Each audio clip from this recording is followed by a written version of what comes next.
হযরত নূহ আলাইহিস সালাম ইসলামী ইতিহাসের একজন মহান নবী।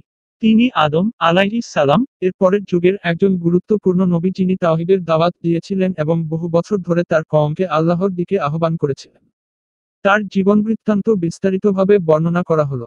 নাম ও বংশ পরিচয়। হযরত নূহ আলাইহিস সালাম এর পূর্ণ নাম নূহ ইবনে লামিক ইবনে মুতাওয়াসিল ইবনে ইদরিস আলাইহিস সালাম। তিনি আদম এর নবম অধস্তন প্রজন্ম। নবুয়তের দায়িত্ব প্রাপ্তি। হযরত নূহ আলাইহিস সালাম আল্লাহর নির্দেশে নবুয়তের দায়িত্ব লাভ করেন। তখন মানবজাতি ছিল বিভ্রান্তির মধ্যে, মূর্তি পূজায় লিপ্ত। তিনি ছিলেন প্রথম রাসূল, যিনি কওমের মাঝে পাঠানো হয়েছিলেন তাওহীদের এক আল্লাহর উপাসনার দাওয়াত নিয়ে। কুরআনে বলা হয়েছে, নূহকে আমি তার জাতির কাছে পাঠিয়েছিলাম, যাতে তিনি বলেন, হে আমার জাতি, তোমরা আল্লাহর ইবাদত কর, তিনি ছাড়া তোমাদের আর কোনো ইলাহ নেই। সূরা আল-আ'রাফ ৫৯। দাওয়াত ও প্রতিক্রিয়া। নূহ আলাইহিস সালাম দীর্ঘ ৯৫০ বছর মানুষকে দাওয়াত দেন কুরআনে। অতঃপর সে তাদের মধ্যে ৫০ কম ১০০০ বছর অবস্থান করল। সূরা আল-আনকাবুত ১৪। তবে অল্প সংখ্যক মানুষই তার দাওয়াতে সাড়া দেয়।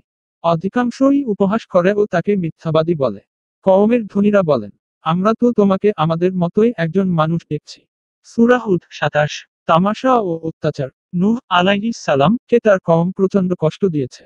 তাকে তারা মিথ্যা বলেছে, বর্জন করেছে, নির্যাতন করেছে। কিন্তু তিনি সব ধৈর্যের সঙ্গে সহ্য করেছেন। নৌকা নির্মাণ ও প্রলয়। অবশেষে আল্লাহ তাকে নির্দেশ দেন একটি নৌকা বানানোর জন্য। আর আমি নূহকে নির্দেশ দিলাম, আমার তত্ত্বাবধানে ও নির্দেশ অনুসারে তুমি একটি নৌকা তৈরি কর। সূরা হুদ ৩৭। তিনি একটি বিশাল নৌকা তৈরি করেন।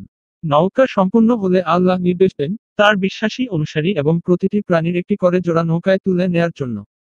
কুরআনের ভাষায়, যখন আমার আদেশ আসল এবং উনুন ফুটে উঠল, তখন আমি বললাম, এতে তুলে নাও প্রতি প্রকার থেকে ২ জোড়া করে এবং তোমার পরিবারকে, শুধু যাদের বিরুদ্ধে কথা হয়ে গেছে তারা ছাড়া, এবং বিশ্ববাসীদের। সূরা হুদ ৪০। এরপর আসে এক ভয়াবহ প্রলয়। আকাশ থেকে বর্ষণ আর ভূমি থেকে পানির উৎসারিত হয়ে এক মহা বন্যা সৃষ্টি হয়। সমগ্র অবিশ্বাসী জাতি ধ্বংস হয়। নূহ আলাইহিস সালাম এর পুত্রের পরিণতি। নূহ আলাইহিস সালাম এর এক পুত্র কাফির ছিল এবং সে নৌকায় ওঠেনি। তিনি পাহাড়ে আশ্রয় নেয়, কিন্তু পানির তোরে সে ডুবে যায়। সে বলল, আমি কোনো পাহাড়ে আশ্রয় নেব, যা আমাকে পানির হাত থেকে রক্ষা করবে। নূহ বললেন, আজ আল্লাহর আদেশ থেকে কেউ রক্ষা পাবে না, সে যার প্রতি আল্লাহ দয়া করেন। সূরা হুদ ৪। প্রলয়ের পর নতুন সূচনা। পানি শুকিয়ে যায়। নূহ আলাইহিস সালাম ও তার অনুসারীরা একটি পাহাড়ে, জুদি পর্বত, এসে নামেন। এখান থেকেই মানব জাতির নতুন যাত্রা শুরু হয়। কুরআনে আর বলা হলো, হে নূহ, অবতরণ কর শান্তি ও বরকতের সঙ্গে।